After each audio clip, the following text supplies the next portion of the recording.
Olá, gente, tudo bem? Estamos em mais um episódio da nossa série Bíblia Todo Dia e nesse momento estudando os capítulos 16 a 19 do Evangelho de Mateus. No trecho de hoje, nós vemos as tensões na história do Evangelho aumentando, até que houvesse literalmente um divórcio entre Jesus e os líderes da sua época. Os fariseus e saduceus pedem que Jesus mostre mais um sinal do céu.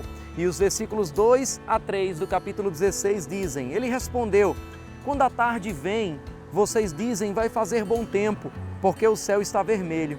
E de manhã, hoje haverá tempestade, porque o céu está vermelho e nublado.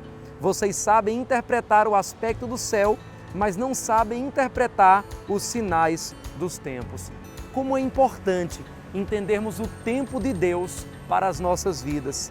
E aquela geração não estava percebendo, não estava entendendo o seu tempo e não perceberam que estavam recebendo a melhor notícia do mundo, as boas novas do Evangelho de Jesus Cristo.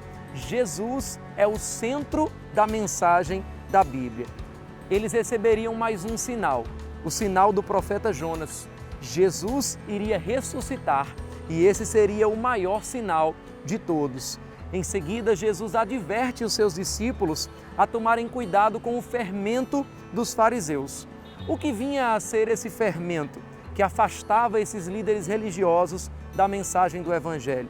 O fermento na Bíblia muitas vezes traz a ideia de corrupção, daquilo que, mesmo em pequena quantidade, vai contaminar algo totalmente. O fermento dos fariseus era a hipocrisia. Fermento, muitas vezes, desse fariseu também era fazer a obra apenas para ser visto pelos outros. Era roubar a glória de Deus e tentar trazer essa glória para si mesmo. Eles escondiam muitas vezes um coração mau sob a máscara das suas obras religiosas. Eles se orgulhavam de ser justos e desprezavam as pessoas comuns. Eles buscavam exibições públicas dessa justiça para impressionar os outros. Queriam destaques, queriam títulos, eles criavam regras para oprimir o povo com uma grande carga. E tudo isso era o oposto da verdadeira mensagem do Evangelho. Depois da advertência, nos deparamos com uma das passagens mais conhecidas e discutidas de toda a Bíblia. Jesus escolhe a cidade de Cesareia, uma cidade dos gentios, para anunciar aos seus discípulos o projeto mais audacioso da história humana, a Igreja. Capítulo 16, versículos 13 a 18 diz: Chegando Jesus à região de Cesareia de Filipe, perguntou aos seus discípulos: Quem os outros dizem que o Filho do Homem é? Eles responderam: alguns dizem que é João Batista, outros Elias e ainda outros Jeremias ou um dos profetas. E vocês, perguntou ele, quem vocês dizem que eu sou? Simão Pedro respondeu: Tu és o Cristo, o Filho do Deus vivo.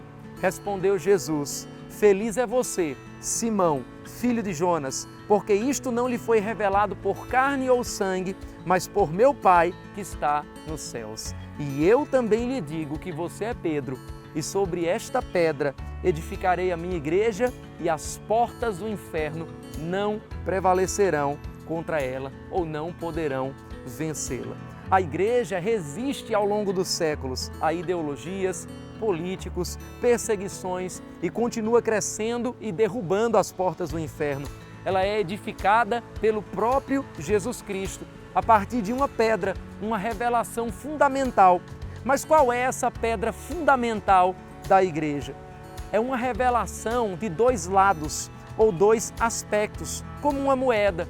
De um lado, a revelação de que Jesus é o Cristo, a única fonte de salvação e chave ao acesso do reino de Deus. Do outro lado, a revelação de quem nós somos, fundamentados nesse Cristo. Como Pedro, nós somos pedras ou tijolos desse grande edifício chamado Igreja.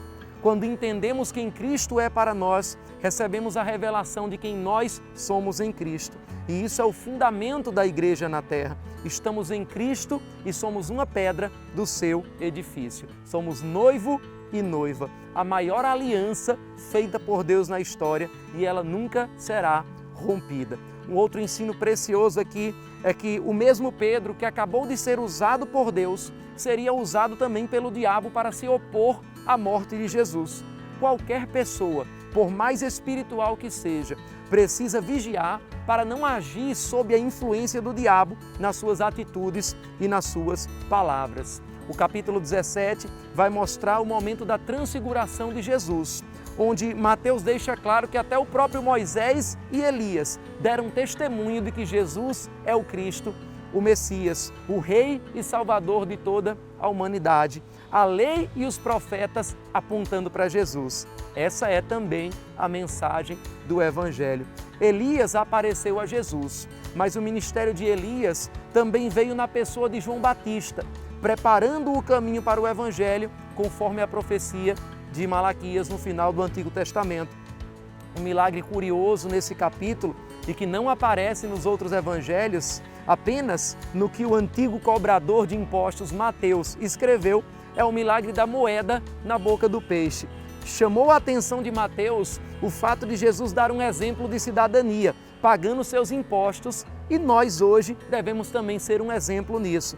Assim como aspectos diferentes do Evangelho chamavam a atenção de cada discípulo que registrou a história de Jesus, a mensagem de Cristo também para as nossas vidas hoje toca as áreas mais relevantes do nosso dia a dia. O Evangelho é uma mensagem prática para o nosso cotidiano.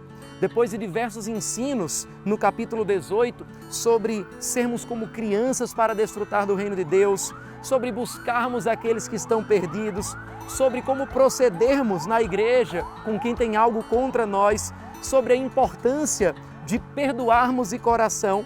No capítulo 19, Jesus é questionado sobre o divórcio e ele traz um ensinamento fundamental para as famílias nos dias de hoje.